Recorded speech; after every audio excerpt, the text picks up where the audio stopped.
जनसंख्या की दृष्टि से अगर हम बात करेंगे तो भारत दुनिया का सबसे बड़ा देश होने वाला है। जून महीने में ऐसे रिपोर्ट निकल के आई है कि अब भारत की जनसंख्या दुनिया में सबसे बड़ी जनसंख्या वाला देश हो जाएगा।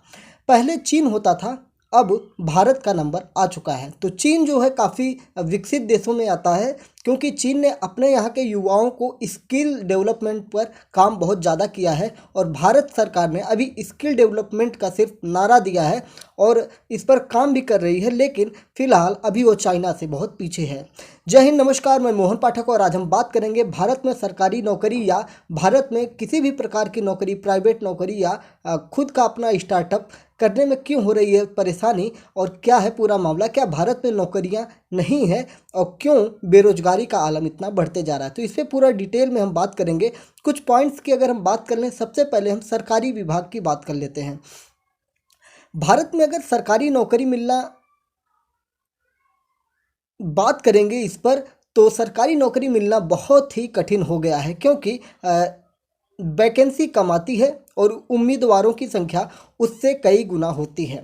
बहुत सी ऐसी वैकेंसियां होती हैं जहां पे योग्यता की मांग करें तो 8वीं 10वीं पास मांगता है और उसमें फॉर्म डालने वाले पीएचडी तक के लोग आ जाते हैं, यानी कि डॉक्टरेट जो जिन्होंने किया है वो फॉर्म डाल देते हैं और इस वजह से सरकार को उन वैकेंसीज को बंद करना पड़ जाता है कि वैकेंसी ही नहीं करवाती है सरकार, क्योंकि जहाँ पे 10वीं योग्यता मांगी गई है वहाँ पे अब भारत की सबसे बड़ी डिग्री को लेकर लोग आवेदन कर देते हैं। तो इससे क्या होता है कि सरकार की पोल खुल जाती है, ठीक है। तो इसलिए उस भर्ती को ही बंद कर दिया जाता है और बहुत से ऐसे मामले आते हैं। आप किसी भी सरकारी सेक्टर में देखेंगे, जब भी कोई जॉब आती है तो अगर 1000 वैकेंसी आती है तो मान के चलिए 10 से 20 लाख फॉर्म उस पर आते हैं और कई हज़ार वैकेंसी आती है तो करोड़ों में फॉर्म चले जाते हैं। अगर रेलवे ग्रुप डी वगैरह की हम बात करेंगे, एसएससी की बात करेंगे, तो उसमें फॉर्म भरने की संख्या पूरे भारत से करोड़ों करोड़ों फॉर्म आते हैं और एग्ज़ाम करवाने में कई महीने लग जाते हैं और उन एग्ज़ाम के रिजल्ट्स आने में सालों लग जाते हैं। तो इसकी वजह से जो बेरोजगारी का आलम है वो बढ़ते चला जाता है। जो एग्ज़ाम देकर युवा बैठे रहते हैं वो आउट ऑफ एज हो जाते हैं, मतलब उनकी एज लिमिट भी समाप्त हो जाती है। वो ना घर के रहते हैं ना घाट के रहते हैं।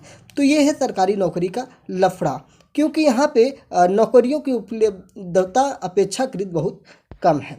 कुछ और बात अगर हम करेंगे कि भारत में नौकरी पाना इतना कठिन क्यों है, तो इसका सबसे बड़ा कारण है साथियों जनसंख्या के कारण।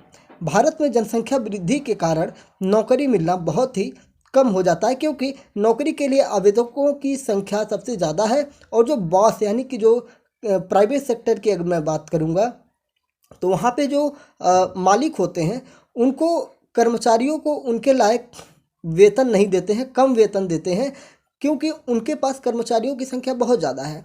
अगर आप कम वेतन में काम नहीं करना चाहेंगे तो आप जाइए, दूसरे लोग कम वेतन में काम करने के लिए तैयार हैं। यही मामला आपने अभी देखा होगा कि तमिलनाडु और बिहार के जो कर्मचारी थे उनके बीच में इसी को लेके विवाद हुआ था और काफ़ी नेशनल लेवल का इशू बन गया था कि वहाँ पे बिहारियों को मार के भगाया जा रहा था। अब कहाँ तक ये सच्चाई है ये तो किसी को नहीं पता। और उसी चक्कर में बिहार के एक यूट्यूबर पत्रकार जो थे वो इस समय उनके ऊपर एनएसए की धारा लगाकर तमिलनाडु में बंद किया गया है। नेशनल सिक्योरिटी एक्ट लगी हुई है उनके ऊपर कि उन्होंने ये अफवाह फैलाई थी कि बिहारियों को मार के भगाया जाता है।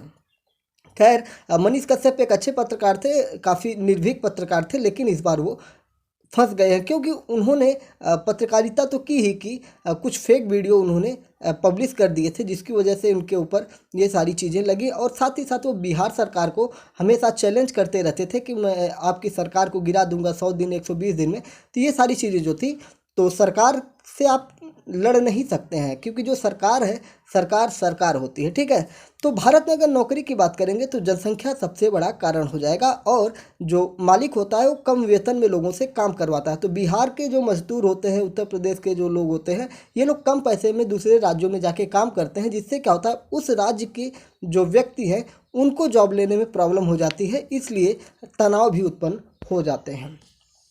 भारत में अगर हम बात करेंगे तो सबसे कठिन नौकरी कौन सी है, तो भारत की सबसे कठिन नौकरी की अगर हम बात करेंगे तो जिसे कहा जाता है आईएएस, यानी कि जिले का राजा, इंडियन एडमिनिस्ट्रेटिव सर्विस, ठीक है। देश में इंडियन एडमिनिस्ट्रेटिव सर्विस को सबसे रौबदार नौकरियों में से एक माना जाता है और इसकी वजह यह है कि इसकी जो चयन प्रक्रिया है, इसकी जो परीक्षा है, वो सबसे कठिन होती है और इसकी तैयारी करने के लिए सालों साल लोग लगा देते हैं। इस परीक्षा को पास करने के लिए उम्मीदवार को बहुत से कठिन चरणों से होकर गुजरना पड़ता है। इसलिए आईएएस जो होता है, इंडियन एडमिनिस्ट्रेटिव सर्विस, भारत में सबसे कठिन नौकरी मानी जाती है और ये जो होता है ज़िले का सबसे बड़ा अधिकारी होता है, जिसे आप जिला अधिकारी, कलेक्ट्रेट या डीएम के नाम से आप जानते हैं। तो ये चीज़ें रही भारत में नौकरियों को लेकर। तो भारत में अगर हम बात करेंगे कि भारत में अगर इसके समाधान की अगर हम चर्चा करें कि क्या समाधान हो सकता है, तो भारत सरकार को सबसे पहले स्टार्टअप पे जोर देना पड़ेगा। भारत के जो युवा हैं, आज वो युवा हैं, हमारी जनसंख्या जो है विश्व में सबसे ज़्यादा हो चुकी है, लेकिन हमारी जो जनसंख्या है उसमें सबसे ज़्यादा युवा हैं। अगर इस पर भारत सरकार ध्यान नहीं देती है अगले 5-10 सालों तक, तो आने वाले 10 सालों बाद यही युवा जो हैं, आज 25 वर्ष के जो युवा हैं, 20 से 30 वर्ष के जो युवा हैं, यही अगले 10 से 15 वर्षों में 40 से 45 वर्ष के अधेड़ में गिने जाएंगे और ना वो घर के रहेंगे ना घाट के रहेंगे। तो इसलिए भारत सरकार को इनके लिए कुछ ना कुछ व्यवस्था बनानी पड़ेगी और नौकरियों को निकालना पड़ेगा, डेवलप करना पड़ेगा, और जिसकी वजह से इनको अपने जीवन की रक्षा करने का अधिकार प्राप्त हो सके।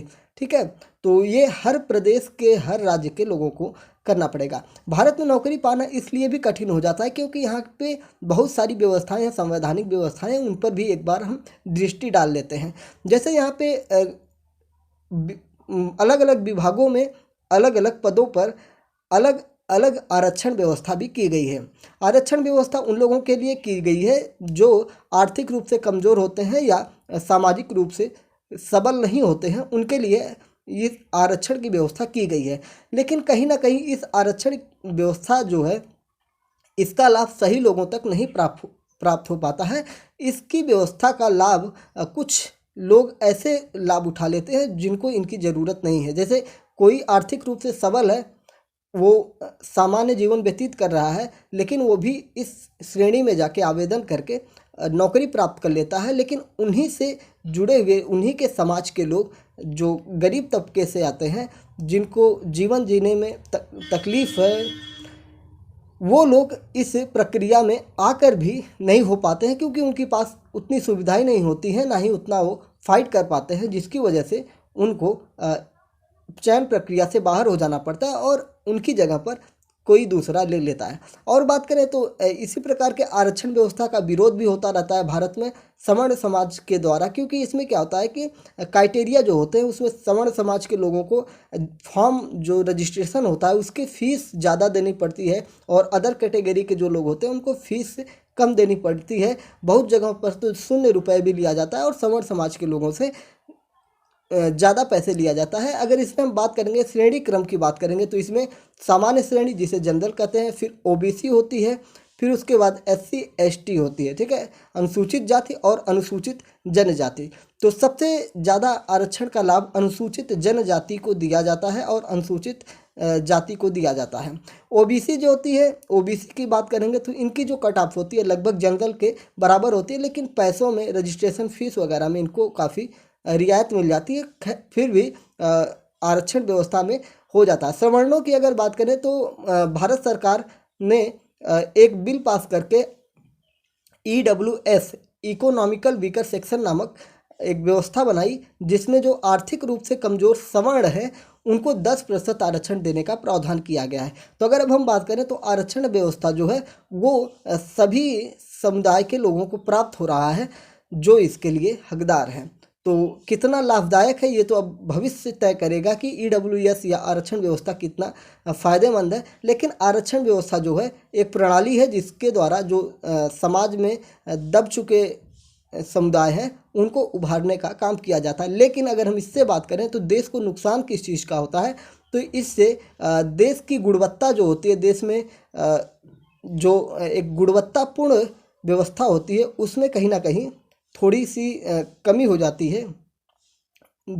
तो इस पर भी सरकार को ध्यान देना चाहिए कि जिन लोगों को आरक्षण से वो ला रही है, व्यवस्था में, तो उनको थोड़ा कुछ और स्किल्स, उनके ट्रेनिंग और अन्य चीज़ों पर भी और ज़्यादा फोकस करना चाहिए। जैसे कोई आरक्षण व्यवस्था से डॉक्टर यानी कि मेडिकल क्षेत्र में जाता है, तो मेडिकल क्षेत्र में अगर आरक्षण व्यवस्था से जाता है तो कहीं ना कहीं वो मानव के जीवन से जुड़ा हुआ मामला हो जाता है। तो उसको वहाँ पे एक स्पेशल ट्रेनिंग की ज़रूरत होती है, एक और भी रख रखाव की ज़रूरत होती है, जिससे वो समाज में अपने मरीजों का अच्छे से ख्याल रख सके। तो ये सारी चीज़ें हैं जो भारत में नौकरियों के लिए बहुत सारी कठिनाइयाँ हैं, लेकिन भारत सरकार को और राज्य सरकारों को इस पर विशेष ध्यान देना होगा अगले 10 से 5 वर्षों के लिए, क्योंकि अगर ऐसा नहीं करते हैं तो भारत के यही युवा आगे चल के अधेड़ श्रेणी में आ जाएंगे और फिर भारत को काफ़ी कठिनाइयों का सामना करना पड़ जाएगा। तो उम्मीद है कि आपको भारत में सरकारी नौकरी पाना या भारत में नौकरी या भारत में बेरोजगारी पर जो हमने आपको चीज़ें समझाई हैं वो आपको सही लगी होंगी, और सही लगी होंगी तो कमेंट बॉक्स में अपने विचारों को साझा कर सकते हैं। आपके क्या विचार हैं इन चीज़ों को लेकर, आप भी अपने विचारों को यहाँ पे साझा कर सकते हैं कि अगली बार जब हम इस पर चर्चा करेंगे तो आपके भी विचारों को हम उसमें साझा करने की कोशिश करेंगे। ठीक है, तो अगर आपको चीज़ें सही लगी होंगी तो आप कमेंट बॉक्स में ज़रूर अपने विचार रखिएगा, लाइक करिएगा, शेयर करिएगा। और हाँ, इतना अगर आपने देख लिया है तो आप एक फ्री वाला काम कर सकते हैं कि चैनल को सब्सक्राइब कर लेंगे, जिससे डेली अपडेट्स आपको प्राप्त होते रहें। तो सब्सक्राइब करना ना भूलिएगा। जय हिंद, नमस्कार, भारत माता की जय।